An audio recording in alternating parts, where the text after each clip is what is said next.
Hey guys, it's Ashley, and today we're going to be talking about my July TBR. Now this TBR is a little weird because as of when I'm filming this, it's actually June 16th. So it's kind of early to be filming this video for July, but the reason that I'm filming it now is actually because I am going on vacation for about a month starting June 27th.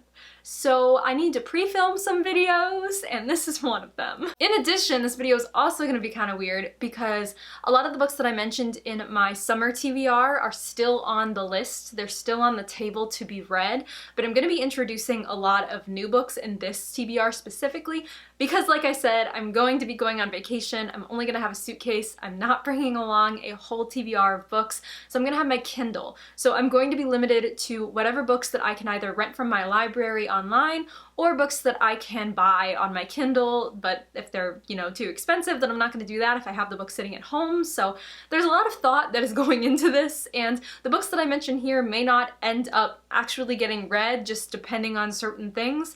But for right now, this is the list that I have in mind for July. This is what I'm gonna try to stick to, and I hope that everything works out. So without further ado, let's go ahead and get started. So first up, obviously, I want to continue my reread of The Heroes of Olympus by Rick Riordan. I still have not made it to the Son of Neptune yet. I am going to try my best to start, and if not start, then finish this entire thing before I leave. That's my goal. I have like a week and a half left, and I'm in the middle of Warbreaker right now by Brandon Sanderson, so I don't really know what's going to happen, but I'm going to do my best. And I also would like to read The Mark of Athena while I'm on vacation, so I'm going to see if I can get it on my Kindle or something, but if not, I will read it when I get back. But yeah, I just want to reread The Heroes of Olympus, continue my reread so that I can get new vlogs up because you guys have been asking for them and I have not been delivering, so that is definitely my #1 goal. Now beyond that, like I said, I do have some books that I have on hold with my library that I want to be able to get to.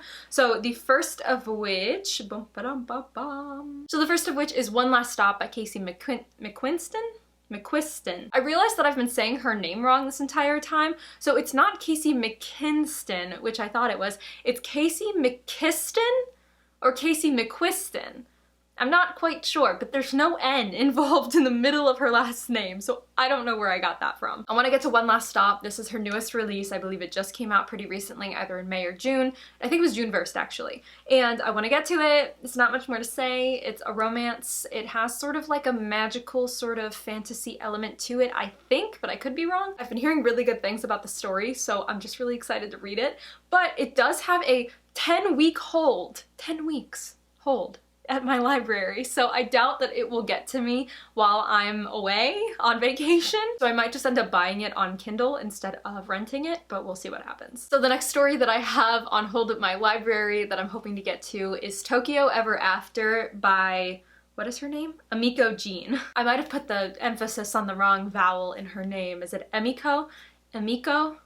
I'm not sure. I've been hearing so much buzz about this book recently that like I needed to put it on my TBR because I just am so excited for it. It sounds like The Princess Diaries almost. It sounds so good. It literally says it's the story of an ordinary Japanese-American girl who discovers that her father is the Crown Prince of Japan. So it's like sort of kind of Princess Diaries, and I'm so here for it. You will notice that I don't have a whole lot of fantasy on this list in particular just because if I'm gonna be on vacation doing things, I don't really want to like come back and then have to try to like, empty my head so I can focus on a fantasy story. I don't know. When I'm like out doing other things, the last thing that I want to do is like get into something heavy like that. So sort of light, easy to read books are kind of what I'm going for right now, but like I said, it all depends on what I can get on my Kindle, so this is subject to change. Also, I'm not telling anybody where I'm going. If you want to know where I am going on vacation, follow me on Instagram because I will most likely be posting it there. Haha, that was a plug.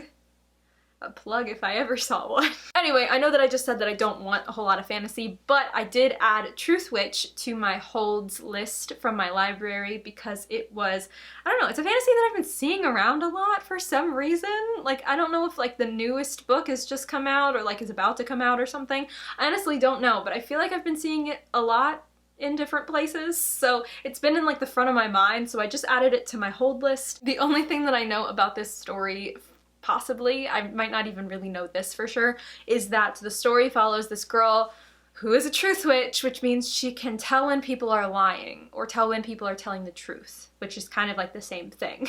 That's all that I know. I know that it's a high fantasy, and I know that it has a very like strong following, like people who like the story, and that there's a lot of books, and that she's still writing them. And that's all I know. But that is enough to pull me in, so I'm here for it. So then we have 2 more books, just 2 more that have nothing to do with my previous summer TBR that I put up on my channel. The first of which is The Box in the Woods by Maureen Johnson, which is the spin-off sequel to the Truly Devious series that follows Stevie Bell. Apparently in this story, Stevie goes to like a summer camp or something and has to solve some murder that happened in the 70s or something. I don't really know. I just loved the trilogy, the first series, Truly Devious, so I'm really excited to hop into this one and see what the heck she's come up with this time. But yeah, it's on my list. It's got a 7-week-old in the library, so I don't know if it's gonna get to me in time, but we'll see. And so the final book that has nothing to do with my summer TBR, but is going to be added to this TBR, is Sandhya Menon's new story that I totally forgot was coming out this year, called Of Princes and Promises.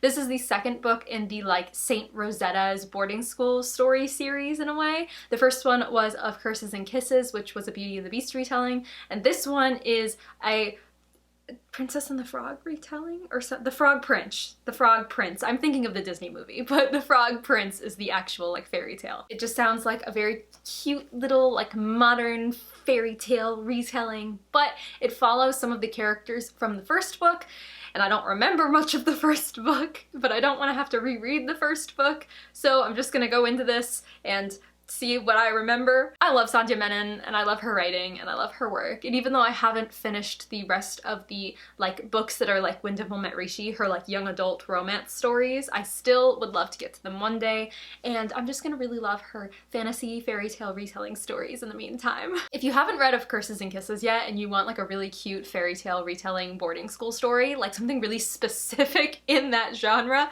highly recommend. And so beyond those new books that I'm adding to this TBR, I would also still love to get to Take Me Home Tonight by Morgan Matson and The Sky Blues by Robbie Couch, which I featured on my summer TBR video that went up a week or 2 ago, a couple weeks ago, I don't really remember when. But like I said, since I won't be able to take those physical copies with me, it will just be dependent on whether I want to get them on Kindle or whether I can rent them from my library, which I don't think that they were available to rent from my library, so I might just have to see how much they are on Kindle, but we'll find out. I'm just really excited to do something this summer and to go traveling now that I'm vaccinated, so I'm really excited and hoping that while I am doing that at night when I'm in my room, you know, going to sleep, I can, you know, read some books and not have to worry about anything else other than reading whatever the heck I want. So we'll see if I can get to any of these stories, and if not, then I will pick up something else because I will definitely be reading at least a little bit while I'm gone. If you guys have any books on your July TBR, I would love to know what they are down below, or if there are any books that are coming out in July that you're really excited about, which,